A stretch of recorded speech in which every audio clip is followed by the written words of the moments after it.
My name is Chase Fultz. Today I'm here with Cullen Barbie, Braden Sanders, Jacob Durden, Andrew Schmidt, and Russell Brewster. Today I'll be talking about how to throw different pitches in baseball. Baseball has a lot of different pitches you can throw, a lot of different variations and how you can throw them.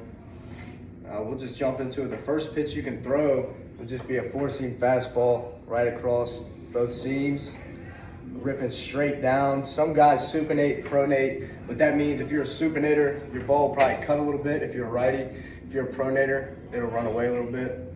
Another pitch you can throw is a two-seam fastball. It's just like a four-seam, but right across these two, or like that. This one tends to usually have a little more run if you're a supinator, or a pronator, I mean.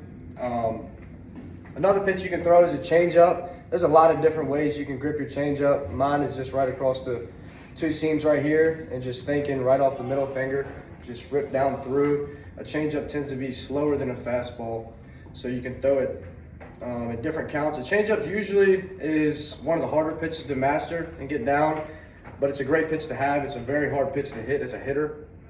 And also with the changeup, like I said, there's different variations, so you can spike it, which will look like that, which can give it some different movement.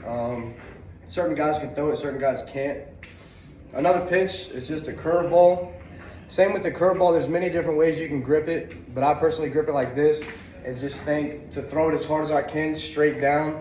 And me, for instance, my curveball moves more 12 to 6. Some guys can move more horizontally, but in that case, it'd be more of a slider.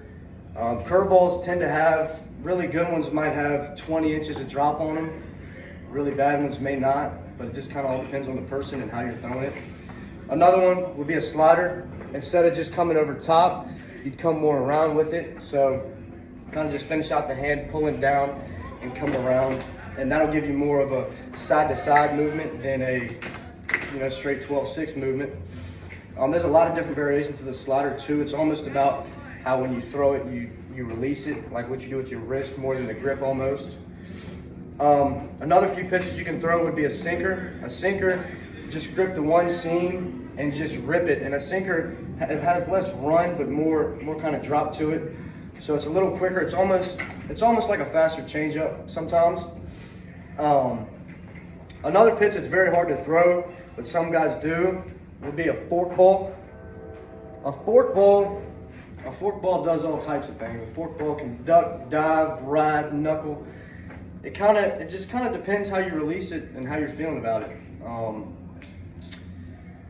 Some of my other favorite pitches would be a knuckleball. It's always fun to mess around with a knuckleball. You could throw it like this, you could throw it with two. Some people throw a knuckle curve. When I was younger, I would throw a knuckleball a lot. Growing up, when I was like 10 to 13, that was kind of my put-out pitch, would be a knuckleball. When I was just out there playing, I'd grip it, throw it. It'd come out at about 35 miles an hour with 0 spin rate. And it really would it kind of just stumble guys. It would really put them in a blender sometimes. So I like the knuckleball a lot. I can't throw it as much anymore due to my fingers. I actually broke my pinky the other day, so it's kind of hard to get that ride like I want to off the ball. But a knuckleball is a very great pitch if you can master it. If you can master a knuckleball, you can almost do anything you want to. A knuckleball is a key pitch. But overall, there's a lot of different ways you can throw a baseball and different ways you can make it move and duck and dive. But my pitches I throw in game are fastball, four-seam, curveball, a cutter, and a changeup. And sometimes in game, if I'm up in a count 0-2 or 1-2 and it's a good hitter, I might go back out to my roots and break out the knuckleball.